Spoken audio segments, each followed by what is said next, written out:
Hello everyone, welcome back to our channel. आज मैं आपके साथ डिस्कस करूंगी मॉलिक्यूलर स्पेक्ट्रोमेट्री का एक और टॉपिक जो कि है मॉलिक्यूलर आयन। इसके साथ हम मेटास्टेबल आयन के बारे में भी इसी वीडियो में डिस्कस करेंगे। तो ये जो दोनों टॉपिक्स हैं उनको हम डिस्कस करेंगे। तो सबसे पहले हम डिस्कस करेंगे मॉलिक्यूलर आयन के बारे में, और इसका जो वन शॉट है मास स्पेक्ट्रोमेट्री का वो भी मैं आपको प्रोवाइड करा दूंगी। तो सबसे पहले हम समझ लेते हैं कि मॉलिक्यूलर आयन क्या होता है। देखिए, मॉलिक्यूल, कोई भी मॉलिक्यूल जिसके ऊपर या तो पॉजिटिव चार्ज होता है या फिर नेगेटिव चार्ज होता है उसको बोलते हैं मॉलिक्यूलर आयन। अब मॉलिक्यूलर आयन बनता कैसे है? जैसे कोई भी मॉलिक्यूल है तो सबसे पहले उस मॉलिक्यूल को हम कन्वर्ट करते हैं वेपर फेज में या फिर गैसियस फेज में। अब जब वो वेपर फेज या फिर गैसियस फेज में आ जाता है तो हाई एनर्जी पार्टिकल का उसके ऊपर बॉम्बार्डमेंट कराते हैं। तो इलेक्ट्रॉन का जब हम इस पर बॉम्बार्डमेंट कराएंगे तो यहाँ से क्या होता है, इलेक्ट्रॉन बाहर निकलता है। तो जब यहाँ से ये इस तरीके से इलेक्ट्रॉन बाहर निकल जाएगा तो जो भी यहाँ पे मेटल है हमारे पास, जो भी यहाँ पे आयन है उस पर क्या आ जाएगा, जो भी मॉलिक्यूल है उस पर क्या आ जाएगा, प्लस चार्ज आ जाएगा। तो जो मॉलिक्यूल है उस पर प्लस चार्ज आ गया, इसका मतलब क्या है, ये मॉलिक्यूलर आयन बन गया। तो यहाँ पर जो हमारे पास मॉलिक्यूल था वो पहले वेपर फेज में था, वेपर फेज में था इसलिए उस पर इलेक्ट्रॉन का बॉम्बार्डमेंट कराया, तो वहाँ से इलेक्ट्रॉन बाहर निकला तो उस पर प्लस चार्ज आ गया। तो ये जो बना है यहाँ पे, ये क्या है, मॉलिक्यूलर आयन है। अब देखिए, मॉलिक्यूलर आयन जो फॉर्म होते हैं बॉम्बार्डमेंट की हेल्प से फॉर्म होते हैं, जो कि हाई एनर्जी पार्टिकल को जब हम सैंपल के ऊपर डालते हैं, यही चीज़ यहाँ पे मेंशन है। अगर हम मॉलिक्यूलर आयन के एग्जाम्पल की बात करें तो H2O प्लस और CH4 प्लस, ये क्या है, मॉलिक्यूलर आयन का एग्जाम्पल है, क्योंकि यहाँ पर क्या है, इन पे चार्जेस है, और जब मॉलिक्यूल पे चार्ज होता है तो हम उसको क्या बोलते हैं, मॉलिक्यूलर आयन बोलते हैं।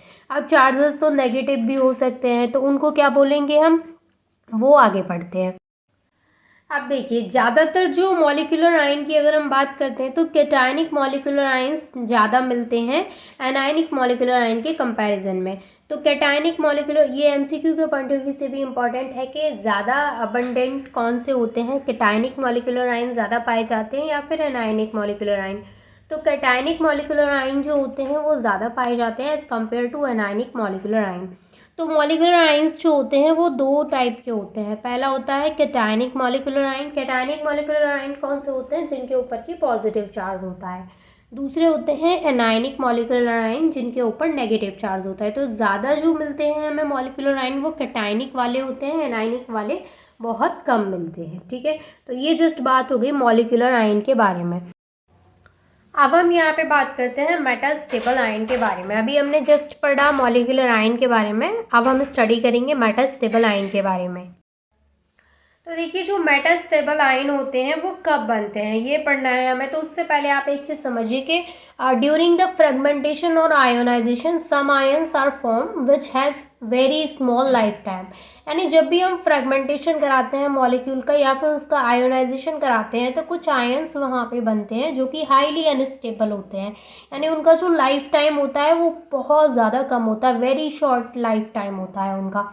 तो यहाँ पर क्या होता है, जो फ्रेगमेंट्स हमें मिले, जैसे हमने उसका कोई भी मॉलिक्यूल है उसका फ्रेगमेंटेशन करा है तो वहाँ से हमें क्या मिले, फ्रेगमेंट मिले।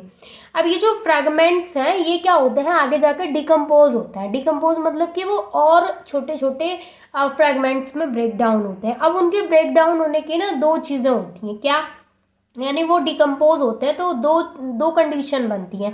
पहली कंडीशन तो ये है कि वो हम डायग्राम के थ्रू समझेंगे, इसके थ्रू। ठीक है, तो ये जो डायग्राम है इस तरीके का मैंने आपको बताया था, मास स्पेक्ट्रोमेट्री का जो मैंने आपको डायग्राम लास्ट लेक्चर में बताया था, उसमें मैंने इस तरीके का कुछ आपको डायग्राम दिखाया था। तो यहाँ से क्या होता है, हमारे जो फ्रेगमेंट्स हैं वो जा रहे हैं, उनका आयोनाइजेशन हो रहा है या फिर उनका फ्रेगमेंटेशन हो रहा है, तो यहाँ से जाते हैं। तो ये क्या है, यहाँ पे इलेक्ट्रिक फील्ड है। ठीक है, यहाँ पे पॉजिटिव नेगेटिव चार्ज है, ये है यहाँ पे इलेक्ट्रिक फील्ड और ये है यहाँ पे मैग्नेटिक फील्ड। तो दो कंडीशन क्या है यहाँ पे, दो केसेस क्या क्या हो सकते हैं कि यहाँ से जो फ्रैगमेंट गए, एक पहला केस तो ये है कि जो फ्रैगमेंट है उसका जो इलेक्ट्रिक फील्ड है, यहाँ पे जो इलेक्ट्रिक फील्ड है, इलेक्ट्रिक फील्ड से पहले ही वो क्या हो जाए, डिकम्पोज हो जाए। पहली कंडीशन तो ये हो गई। दूसरी कंडीशन क्या है कि वो मैग्नेटिक फील्ड से पहले यहाँ पे डिकम्पोज हो जाए। यानी पहली कंडीशन तो ये है कि वो यहीं पे डिकम्पोज हो जाए, दूसरी कंडीशन ये है कि वो मैग्नेटिक फील्ड से पहले डिकम्पोज हो जाए, जो भी इंस्ट्रूमेंट है उसमें। तो ये इंस्ट्रूमेंट है, तो यहाँ पे दोनों कंडीशन मैंने आपको बता दी। पहली ये है कि वो यहाँ पे डिकम्पोज हो जाए, यानी और अलग अलग फ्रेगमेंट्स में वो टूट जाए। दूसरी ये है कि वो मैग्नेटिक फील्ड से पहले डिकम्पोज हो जाए। तो वो दोनों तरीके में क्या होगा, वो फ्रेगमेंट्स में ही ब्रेक डाउन होगा। लेकिन दो कंडीशन है तो जाहिर सी बात है थोड़ा थोड़ा चेंजिंग तो आएगा ही। तो फाइनली वो पढ़ते हैं जो हमें पढ़ना है।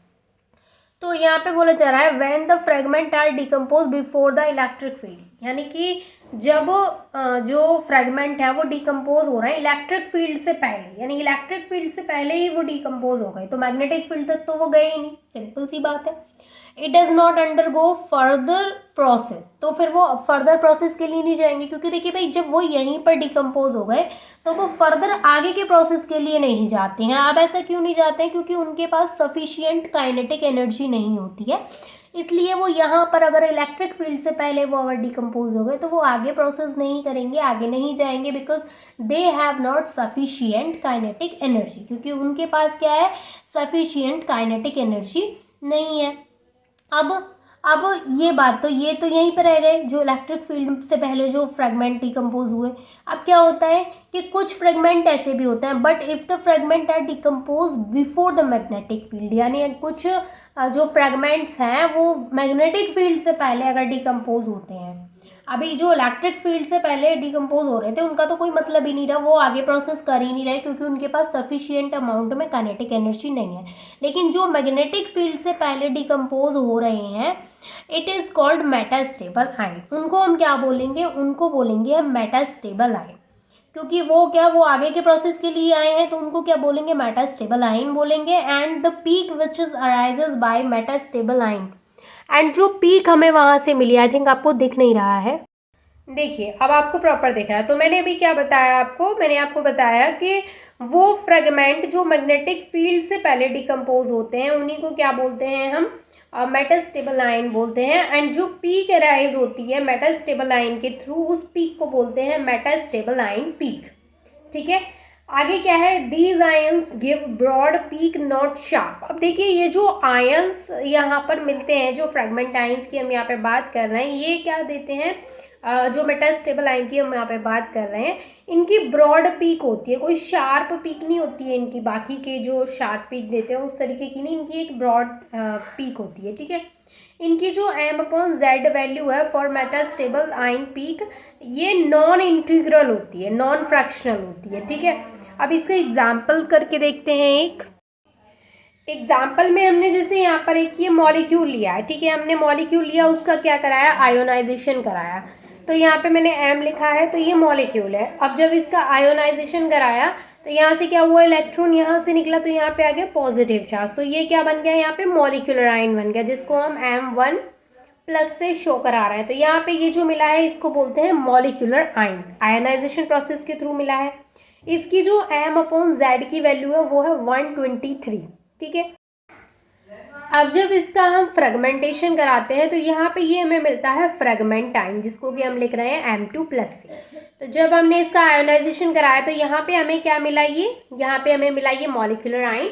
देन इसका हमने फ्रेगमेंटेशन कराया तो हमें यहाँ पे मिला, यहाँ पे फ्रेगमेंट आयन। ठीक है, अब देखिए यहाँ पे M1 से M2+ बना है, M1+ से M2+, यानी इससे ये मिला हमें, ये प्रोसेस हुआ है, यहाँ से फ्रेगमेंटेशन हुआ है।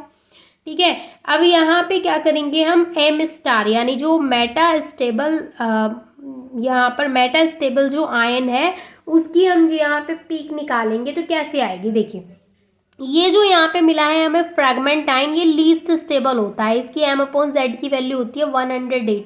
अच्छा, ये लीस्ट स्टेबल क्यों होता है, क्योंकि ये मैग्नेटिक फील्ड से पहले ही डिकम्पोज हो जाता है। ठीक है, तो ये बहुत कम स्टेबल होता है।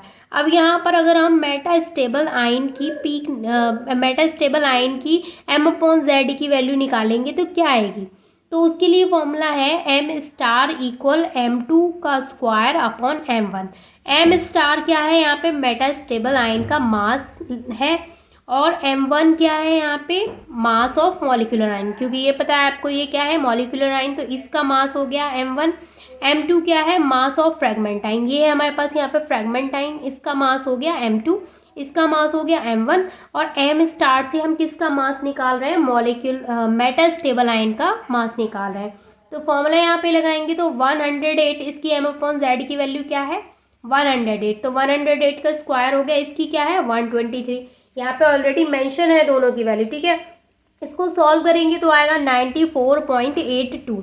तो जो मेटास्टेबल आयन है उसके लिए जो m/z की वैल्यू आई है वो क्या आई है 94.82। तो यहाँ पर उसकी क्या मिलेगी, पीक मिलेगी। तो ये बात हुई मेटास्टेबल आयन के बारे में और मॉलिक्यूलर आयन के बारे में। इसका वन शॉट मैं जल्दी आपको प्रोवाइड करा दूंगी, और कौन सा वन शॉट आपको नेक्स्ट चाहिए वो भी बता दीजिएगा। तो आज हमने इसका मॉलिक्यूलर आयन और मेटास्टेबल आयन दोनों को डिस्कस कर लिया है।